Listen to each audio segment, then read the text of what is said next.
'ఏఏ 23' అల్లు అర్జున్ అన్న నీకు న్యూ మూవీ వస్తుందని ఆనందపడాలా? లేదంటే ఈ మూవీ డైరెక్టర్ లోకేష్ కనకరాజు గారు అయినందుకు ఆయన పైనైనా క్లారిటీ ఉందో లేదో అని బాధపడాలో అర్థం కావడం లేదు గాయ్స్. ఎందుకంటే మీరనొచ్చు, "ఏంటి బ్రో నీకు ఈ అనౌన్స్‌మెంట్ వీడియో ఏం నచ్చలేదని?" అదా కాదు.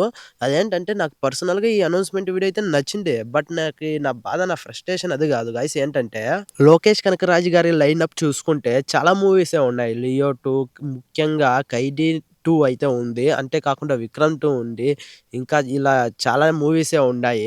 అవంతా పెట్టుకొని ఇంకా చెప్పాలంటే దారుణం ఏంటంటే 'ఖైదీ 2' అనేది ఎన్నాళ్ళనింకో అది పోస్ట్‌పోన్ చేస్తూ ఆ మూవీ అనేది ఎన్నాళ్ళనింకో అలా హోల్డ్‌లో పెట్టి వస్తున్నారో అసలు ఫ్యూచర్‌లో ఆ మూవీ వస్తుందా లేదో గుడితి డౌట్‌గా ఉంది. అండ్ ఇంకొక భయమేంటంటే ఈ మూవీని గుడితి ఎల్‌సీయూలోకి లింక్ చేసేసి ఇంకా నిజంగా దీన్ని గుడితి ఒక అన్‌సాటిస్ఫాక్షన్ మూవీలా లేకపోతే ఫుల్‌ఫిల్ మనకి ఇంకా ఏదైనా మూవీ అంటే స్టార్ట్ టు ఎండ్ చూసిన తర్వాత మనకు ఫుల్ మూవీ చూసేయండే ఫీల్ అయితే వస్తది. ఎల్‌సీయూ ఇలాంటి మూవీ యూనివర్స్‌లు నీకు పెద్ద బొక్క ఏంటంటే ఏదైనా మూవీ అనేది మనకి ఏదో ఒక సడెన్‌గా ఒక స్ట్రోక్ పాయింట్ వరకు తీసుకువెళ్ళి దీనికి ఇంకా ఒక స్టోరీ ఉంది అనేది అక్కడికి కట్ చేసి మనకి ఇంకా పార్ట్ 2లో చూసుకోండి. ఇంకా వేరే మూవీస్‌లో వస్తుంది చూసుకోండి అని అయితే మనకి చెప్పేస్తారు కాబట్టి ఆ మూవీస్ వాళ్ళు ఎలాగో తీసేయాలి పార్ట్స్ 2స్ అని. ఇప్పుడు చూసుకుంటే మనకి 'ఖైదీ 2', 'విక్రమ్ 2', 'లియో 2' అండ్ ముఖ్యంగా ఇంకోటి కదా 'రోలెక్స్' ఒకటుంది.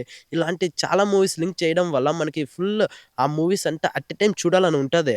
వీళ్ళు చూస్తే ఆ మూవీస్ ఒక మూవీ తీయకే ఇన్నాళ్ళయింది. ఇంకా నెక్స్ట్ మూవీస్ వచ్చేపాటికి ఇంకా ముసలోళ్ళయిపోయి అసలు ఉంటామా లేదా అని భయమైతది గైస్ ఒక్కోసారి. అసలు ఈ ఎల్‌సీయూ అనే ఫుల్ మూవీ అనేది మనం ఫుల్ కంప్లీట్‌గా చూస్తామా లేదా అని భయమేస్తది ఒక్కొక్కసారి. అలాంటప్పుడు ఇంకెందుకు తీయాలి? ఏమైనా మీకు తీయాలని ఉంటే ఫస్ట్ ఒకేసారి అన్ని మూవీస్ లైన్‌గా తీసుకొనొచ్చేసేయాలి. ఏదో ఇప్పుడు ఏదైనా మూవీ ఒక వస్తుందంటే, హైప్ ఉందంటే దాన్ని పెట్టుకొనొచ్చి ఆ మూవీస్ ఇరికించడం గాదు. మీకేమైనా స్టోరీ ఉంటే స్టార్టింగ్ నుంచి లైన్‌గా కన్సిస్టెన్సీగా ఆ మూవీస్ అయితే తీసుకొనొచ్చేసేయాలి. ఇలా చేయడం వల్ల మనకైతే అది ఒక అన్‌సాటిస్ఫాక్షన్ ఫీల్ అయితే ఉంటది. అసలు 'ఖైదీ' ఎండింగ్‌లో అసలు 'ఖైదీకి' ఆ విలన్‌కి ఎలా పరిచయమో, అసలు 'ఖైదీ' ఫాస్ట్‌లో ఏం చేశారు, ఇప్పటికి అది ఒక అన్‌సాటిస్ఫాక్షన్ మూవీ ఫీలింగ్ నాకిప్పటికి ఉంటది. ఏ మూవీ అభిమానికైనా ఈ ఫీల్ అయితే ఉండే ఉంటది గైస్. మీరు గుండెలపై చేసుకొని చెప్పండి. అసల ఆ 'ఖైదీ 2' అని మా మొగాలకి ఏహేస్తే అసల ఆ లింక్ ఏంటి, అసలు పాస్ట్‌లో ఏం చేశారనే మాకొక ఫుల్ సాటిస్ఫాక్షన్ అయితే వస్తది. ఇప్పుడు చూసుకుంటే ఈ మూవీ గుడితి యాదో డ్రగ్స్ గ్యాంగ్‌స్టర్ మింద ఈ మూవీ అయితే నడుస్తుందంటున్నారు. అండ్ ఈ మూవీని చూస్తుంటే ఈ మూవీని గ్లింప్స్‌లో చూసుకుంటే గైస్ ఇదే అనౌన్స్‌మెంట్ వీడియోలో చూసుకుంటే నక్కలు, పులులు ఇలాంటివి చాలానే ఉన్నాయి.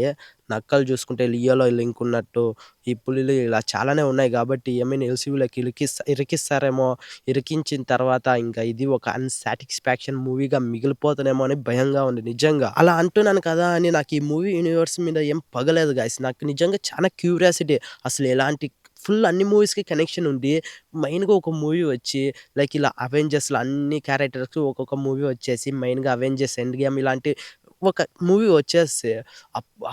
తృప్తిగా ఉంటదని నాకే ఉంటది. బట్ వీళ్ళు తీసేయలే. వీళ్ళకి ఏది పడితే ఆ మూవీస్ అంతా అనౌన్స్ చేసుకొని వచ్చేస్తే లాస్ట్‌కి ఇంగేమైతదంటే ఈ మూవీని గుడితే 'లియో'లాగా చేస్తారేమో అనిపిస్తుంది గైస్. అండ్ ఫ్రాంక్‌గా చెప్పాలంటే మావ నాకు ఈ మూవీస్‌లో 'ఖైదీ 1' అండ్ 'విక్రమ్' మూవీస్ మాత్రమే ఎల్‌సీయూలోకి కరెక్ట్‌గా లింక్డ్ అయిన మూవీస్‌లా అనిపిస్తది. ఈ 'లియో' మూవీ చూసుకుంటే ఏదో ఎల్‌సీయూలోకి అమాయకం, ఇరికించం అలాంటి మూవీస్ అయితే అనిపిస్తది గైస్. నిజంగా చెప్తున్నా. ఆ ఇంటర్వెల్ సీన్‌లో ఆ క్యారెక్టర్ ఉంటది గదా! 'ఖైదీ 1'లో ఉండే క్యారెక్టర్ వచ్చేదానికి మాత్రమే లింక్ ఉన్నట్టు మనకనిపించిందే గానీ, ఇంకా నాకంతగా ఈ మూవీ ఎల్‌సీయూలోకి లింక్ అవ్వాల్సినంత మూవీ అయితే నాకనిపియలే. అండ్ మావ చెప్పాలంటే ఇప్పుడు నాకు తెలిసినంత వరకు 'లోకేష్ కనకరాజు' గారి తలపై ఉన్నంత భారం ఆయన తెలిసి చేశారో, తెలియక చేశారో నాకు తెలీదు. ఆయన పైన ఉన్నంత భారం ఏంటో తెలుసా? 'ఖైదీ 2', 'లియో 2', 'విక్రమ్ 2' అండ్ 'రోలెక్స్' ఇలాంటి మూవీస్ చాలానే లైనప్‌లో ఉన్నాయి. అవి ఫాస్ట్‌గా రావాల్సిన మూవీస్ అయినప్పటికీ, ఇప్పుడు మన 'బాయ్‌తో' ఒక మూవీ అయితే అనౌన్స్‌మెంట్ చేశారో, సో, ఈ మూవీ రైలు పట్టాలు ఎక్కుతదా? లేకపోతే ఈ రైలు పట్టాలనేటివి లూజ్ అయిపోయి ఊడిపోతాయా? అని చాలా భయంగా ఉంది. నిజంగా చూద్దాం. ఈ మూవీ ఎల్‌సీయూలోకి లింక్ కాకుండా ఒక సెపరేట్ మూవీ అయ్యి వచ్చి, ఫుల్ సాటిస్ఫాక్షన్ మూవీగా వచ్చి, మంచి మనం అప్పట్లో ఉన్న 'లోకేష్ కనకరాజు' గారి డైరెక్షన్‌తో వచ్చిన మూవీ అయ్యి ఉండి, బాయ్ పెద్ద హిట్ కొడితే అదే చాలు మనకి. అండ్ ఈ గ్లింప్స్ చూసిన తర్వాత మీరు ఒక్క మాట చెప్పు బ్రో ఈ మూవీ ఎల్‌సీయూలోకి లింక్ అయ్యి ఉంటదా? లేదా? అని అంటే నాకు తెలిసినంత వరకు 70% ఈ మూవీ ఎల్‌సీయూలకి లింక్ అయింటుందేమో అనిపిస్తుంది. ఇక 20% 20నా, 30నా 30% ఈ మూవీ లింక్ అవ్వలేదు. అండ్ అవ్వకపోతే బావుంటుందని నేను అనుకుంటున్నా గైస్. అండ్ మీరు గుడితే అలాగే అనుకోండి మావా. అండ్ మీరు డహాట్ మన బాయ్ ఫ్యాన్ అయ్యి ఉంటే పక్కా చెప్తున్నా మీరు ఎల్‌సీయూలకి లింక్ అవ్వకూడదనే అనుకోండి. ఎందుకంటే మీరు ముసలోళ్ళయ్యి సచ్చినాను ఈ ఎల్‌సీయూ యూనివర్స్ అనేది కంప్లీట్ కాదేమో నాకనిపిస్తుంది. సో, దీనిపై మీ అభిప్రాయం ఏంటో కింద కామెంట్ చేయండి. ఇలాంటి మరెన్నో ఇంట్రెస్టింగ్ వీడియోస్ కోసం మన ఛానెల్‌ని సబ్స్క్రైబ్ చేసుకోండి గైస్.